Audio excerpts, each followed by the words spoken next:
What up, Space Fam? Goes in here for AnimeUproar, and today I'm going to be counting down the 5 best fights in Demon Slayer in my view. Before we jump into it, I want to give a quick thank you to the 7 Deadly Sins Grand Cross mobile game for sponsoring this video. The hit game from Japan is finally getting a global release in English, and I've had the pleasure of playing it before the official global release. The 7 Deadly Sins Grand Cross mobile game is an absolute blast for every 7 Deadly Sins fan. It includes awesome graphics, a unique card-based battle system, and it allows you to faithfully relive the events of the anime while actually having control of your favorite characters in battle. The battles are a lot of fun. Depending on which characters you choose to be on your team, you can unlock special attacks which combine their powers into unique combo moves. You can even include the mighty Lord Twigo on your team, which, let's face it, makes you basically unstoppable.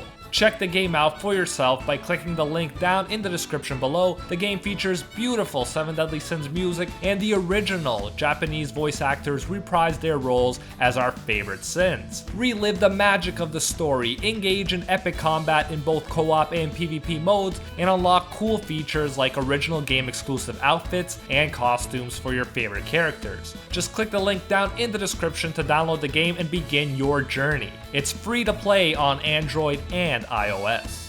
Now, in regards to fights, the quality of a fight can be judged by many different factors, including how strong the fighters are, the emotional impact of the fight, the story behind the fight, as well as the strategy used to win the fight, and so on. Anime or manga fights truly are their own art form, and I'm very excited to break down some of the best fights in one of my favorite series. If you enjoy seeing Demon Slayer videos on this channel and you want to keep them coming, make sure to smash that like button to let me know. If you haven't, be sure to subscribe, and this is crucial, hit that notification bell or you'll miss future Demon Slayer videos. There will be manga spoilers in this video. Most of these fights have not been animated yet, so you've been warned. The battles can be from manga, but they have to be finished so we can view them as a whole. Thus, I won't be talking about ongoing fights that have yet to finish, no matter how epic they may be. Don't worry, I'll probably dedicate a whole video to this ongoing final fight once it is wrapped up. Now let's jump into number 5. Number 5 is the fight against Yoriichi and Muzan. This fight was very short, but it was one of the most memorable because of who was fighting. Yoriichi is considered to be the strongest Demon Slayer in history and the strongest character in the entire series. He created the first and strongest breath style, the Breath of the Sun.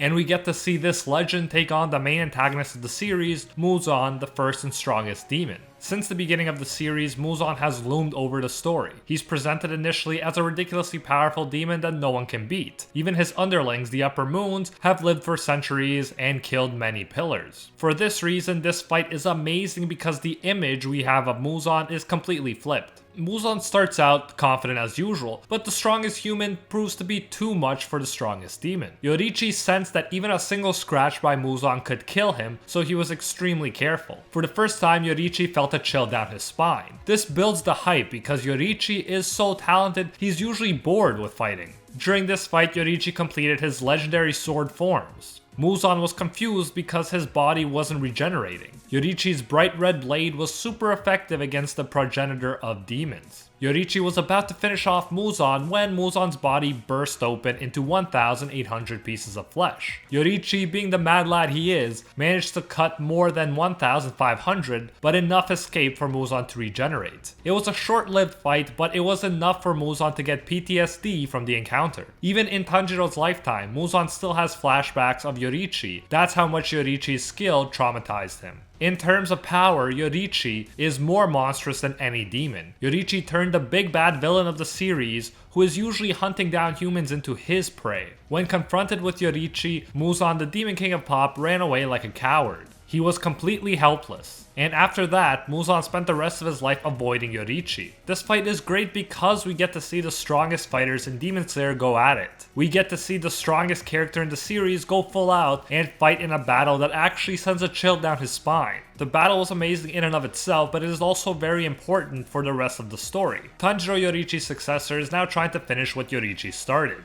During this fight, Yoriichi freed Tamayo from Muzan's grasp, and if you're caught up, you know that Tamayo was instrumental in the final fight against Muzan. Yoriichi couldn't finish off Muzan in this battle, but he set the stage so that the final battle we are experiencing now in the manga could take place. It is very possible that the series will end without us ever seeing a stronger character than Yoriichi fight. so this might go down as the fight that showcased the highest caliber of skill in the entire series. As we know, strong opponents aren't the only way to judge a fight. Accordingly, next we have a fight among much weaker characters, but it was delivered so well that I had to include it here. In 4th place, I have the fight against Lower Moon 5, Rui. In this case, I'm going to be referring to the anime which over-delivered on the hype and awesomeness of this fight. This fight has me super excited to see some of the other fights on this list animated. This was the best choreographed and beautiful fight I saw in 2019. Ninja, the famous video game streamer, even tweeted to his millions of followers that Demon Slayer might be his favorite anime of all time after this. That's the kind of impact one amazing fight can have on someone. One vid on YouTube showing Tanjiro and Nezuko working together against Rui has almost 11.5 million views. None of this surprises me though, because I also experienced the hype when I watched this battle. I was on the edge of my seat, the emotions were overflowing, Tanjiro used the Dance of the Fire God, an epic new breathing style, and Nezuko used her Blood Demon art for the first time. They worked together to get Rui's head off of his body, and the music, voice acting, and breathtaking visuals came together perfectly. During the next episode, we find out that Rui took his own head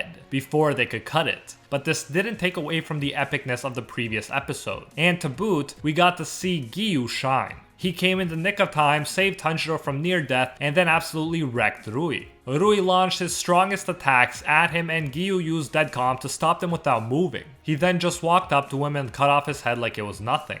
Rui was built up so much that an upgraded Tanjiro and Nezuko working together couldn't beat him, and Giyu comes in and just flexes on him. I love this part, and it went to show how strong the pillars are and how much more Tanjiro had to grow at the time. From start to finish, I love the fight against Rui, and the animated version was easily one of my favorite anime moments of 2019. Next, I want to talk about the fight against Upper Moon 3, Akaza. That's right, in 3rd place we have Upper Moon 3. I made a whole video about how Akaza was the best villain in Demon Slayer, and I made that decision after this fight. You could say that this fight started when Akaza first fought Rengoku and ended after Tanjiro beat him. Yes, it's technically 2 different fights, and I'm going to be focusing on the latter primarily, but you must look at the Rengoku versus Akaza fight to fully appreciate the Tanjiro and Giyu versus Akaza fight. Rengoku is easily one of my favorite characters in the entire series. At the time when he fought Akaza, Tanjiro, Inosuke, and Zenitsu were too weak to help. If they tried, they would have just gotten in the way. Rengoku died during that battle, but he arguably won at the same time. His goal was to protect everyone else from Akaza, and he succeeded in doing that. What's more, Akaza ran away before Rengoku was fully dead in order to avoid the sun. Akaza ran like a coward before the match was fully over, even though the demon slayers like Rengoku are always willing to fight them during the nighttime when the demons have the clear advantage. Akaza lived and Rengoku died, but Rengoku was so great in this fight that he really felt like the winner, and he even went on to become one of my favorite anime characters after it. So why would I make a whole video about how Akaza is my favorite villain after he killed one of my favorite anime characters? Well, it's because his fight against Giyu and Tanjiro manages to do the impossible. It manages to turn him from one of the most hateable characters to one of the most likable. Let's jump to the fight and see exactly how the mangaka accomplishes this extremely impressive feat. Akaza starts off wrecking Tanjiro and Giyu. He talks about how weaklings make him sick and how nothing other than the law of nature weeds them out. He even talks about how he hates our lovable protagonist. Again, he's doing a good job of being hateable right here. Akaza sends Giyu flying near the beginning, and then the water pillar comes back with an awakened Demon Slayer mark. Yet even though he's stronger than when he absolutely embarrassed Rui without trying, he's no match for Akaza. Akaza breaks Giyu's sword by punching it. Giyu, a swordsmanship expert, brought a sword to a fistfight and Akaza broke it with a punch. That must be one of the biggest flexes in anime. Then, we see Tanjiro's non-self state, which fascinates me. He uses it to save Giyu from getting killed by Akaza. In a way, Tanjiro redeems himself for not being able to save Rengoku by saving Giyu. The complete transformation of Tanjiro from a helpless nuisance to someone who scares Akaza is amazing. Akaza unleashes his final form attack, and Giyu's dead calm is useless against it. He gets hit with 100 blows all at once. Tanjiro used the see-through world and his selfless state to help him dodge, so he's pretty much unfazed. He could catch Akaza off guard, but he chooses to Akaza that he's going to cut off his head before he does. Akaza sees he's coming, but Tanjiro is too quick and he succeeds in cutting off his head. When animated, this will no doubt be an absolutely glorious moment. Even without a head though, Akaza keeps kicking butt. He hits Tanjiro so hard he passes out. Giyu hits him with everything he's got, but he quickly regenerates even without a head. After this, we see Akaza's past memories, and these memories make us view him in a completely different light. As we know from Naruto, fights can be way more impactful when combined with past memories, and the Akaza fight shows this technique being used at its best. In his human life, Akaza grew up with a sick father. The medicine was too expensive and he had to steal in order to afford it. As a result, he was marked as a criminal and beaten. His father hung himself so that Akaza would stop committing crimes, but that's the last thing Akaza wanted. His father wasn't a burden on him at all. He was pretty much his only reason for living,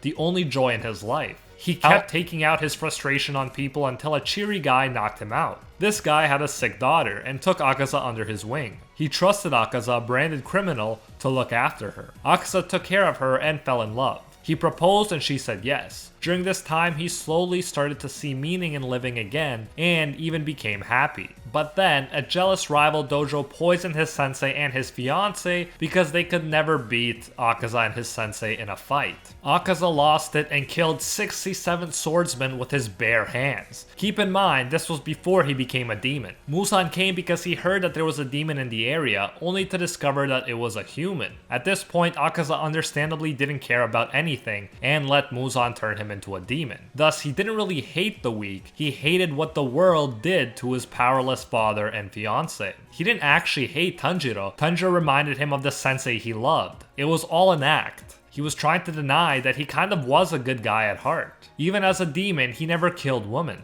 Even as a demon with his memories erased, he stuck to certain principles. Knowing this, if we look back at the fight against Rengoku, we see that Akaza didn't want to kill Rengoku. He begged him many times to turn into a demon, so he wouldn't have to die, but Rengoku couldn't do it because of his own principles. Obviously, Akaza was a flawed character who killed many people, but after we compare him to other demons and after we understand where he came from, it's practically impossible to not sympathize with the guy. He had everything important to him taken away from him not once but twice. Then we return to the fight, and after Akaza regains his memories, he decides to self-destruct. He could fight on, but he wants to go to the afterlife gracefully, and he's even grateful to Tanjiro. His fiance's ghost embraces him and Akaza cries, begging for forgiveness. His fiancée welcomes him home before his demon body disappears. The fact that his fiancée is welcoming him home after his sensei said that he cannot go to heaven implies to me that his fiancée forgoes her right to go to heaven in order to be with Akaza, just like Rui's parents did for their son. It's a love story more touching than Romeo and Juliet for me, and no lie, my eyes start to water whenever I reread this part. I can only imagine how emotional it will be when beautifully animated and with background music.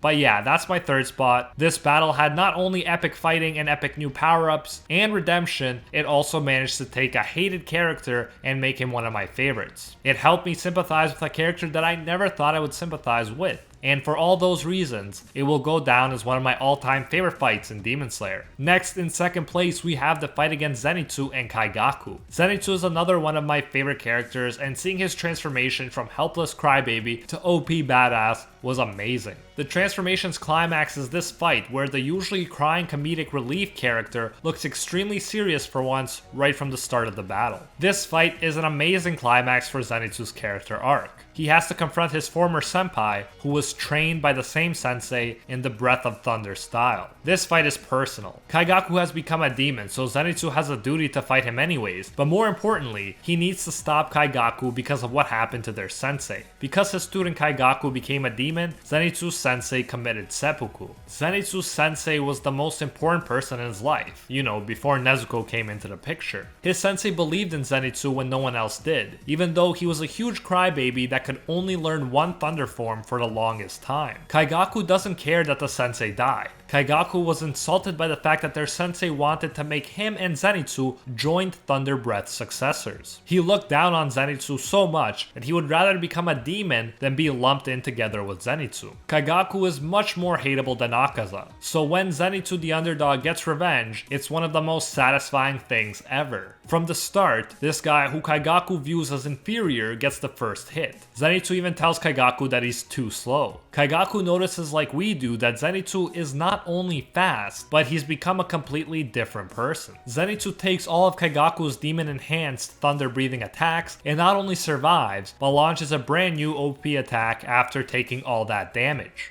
It is his own original form, a 7th thunder-breathing form that takes the form of an electric dragon. Zenitsu's attack is so fast that Kaigaku, a demon-enhanced thunder breather, can't even see it. Zenitsu said he wanted to fight him as an equal with that new form, but he actually surpassed him. This kid that Kaigaku always looked down on surpassed him without any demon powers. Arguably, Zenitsu could have unleashed this attack even sooner to finish him off, but it seemed like he needed some more time for closure. After this fight, Zenitsu gets well enough to attack Muzan, along with Inosuke and Kanao, showing that he wasn't even that hurt. In this fight, Zenitsu didn't have to faint to fight. He was cool from start to finish. He got revenge on an extremely hateable character who made his sensei kill himself. He showcased a new original OP form that took the shape of an electric dragon. He moved too fast for a demon-enhanced thunder breather to see, and he killed an upper moon by himself. Yes, he was inexperienced, but he was an upper moon nonetheless, and Zenitsu became only the second demon slayer to defeat an upper moon completely by himself. When it comes to underdog stories and perfectly executed revenge stories, it doesn't get much better than this. However, there is one fight that I would put above it. In first place, I have the fight against Upper Moon 2 Doma. This to me was one of the best revenge moments ever, and I even included it in my best revenge moments in anime video. In this fight, 3 people got revenge, namely Inosuke, Kanao, and Shinobu. Shinobu even sacrificed her life for what became one of the best twists in the series. In order to avenge her sister who was killed by Doma, Shinobu started consuming demon poison over a long period of time. She didn't know if this would have negative effects on her health, but she was willing to take that risk. She then let the unaware Doma absorb her into himself, as he tended to do with women. At first, it seemed like Shinobu just failed against this ridiculously OP demon. This guy was so strong that his ice clones could handle Inosuke and Kanao. He didn't even have to fight them himself. When he was about to leave his ice clones to it, that's when Shinobu's poison kicked in. Kanao now had a chance to avenge her adoptive sisters, Kanae and Shinobu, and Inosuke had a chance to avenge his mother, who was killed by Doma too. As with Zenitsu's fight, we get to see a new cool technique called Vermilion Eye during this battle. The move puts so much pressure on Kanao's eyes that it turns them red. It pretty much lets her see things in slow motion and react quicker. The attack could make her go completely blind, but she is willing to take that risk. While Inosuke gets captured by a giant ice statue, Kanao goes in for the kill. She gets her blade into Doma's neck, but the cold makes her too stiff to cut the rotten neck on her own. This is when Inosuke throws his blades from a distance into Kanao's blade, adding the pressure needed to get Doma's head to come off. Thus, everyone played a critical role in getting revenge against this strangely cheery murderer. Shinobu made the ultimate sacrifice, and although it was sad, it was also epic. The teamwork came together perfectly, and in the process they managed to kill one of the strongest Upper Moons, an Upper Moon way stronger than Kaigaku. This fight to me is Demon Slayer at its best, and I truly cannot wait to see it animated. And that is it for today's video. Thank you so much for watching. If you enjoyed this video and want to see more like it, make sure to smash that like button to let me know and share this video. If you haven't, be sure to subscribe, and this is crucial, hit that notification bell or you will miss future Demon Slayer videos. And until next time, see you, Space Cowboy.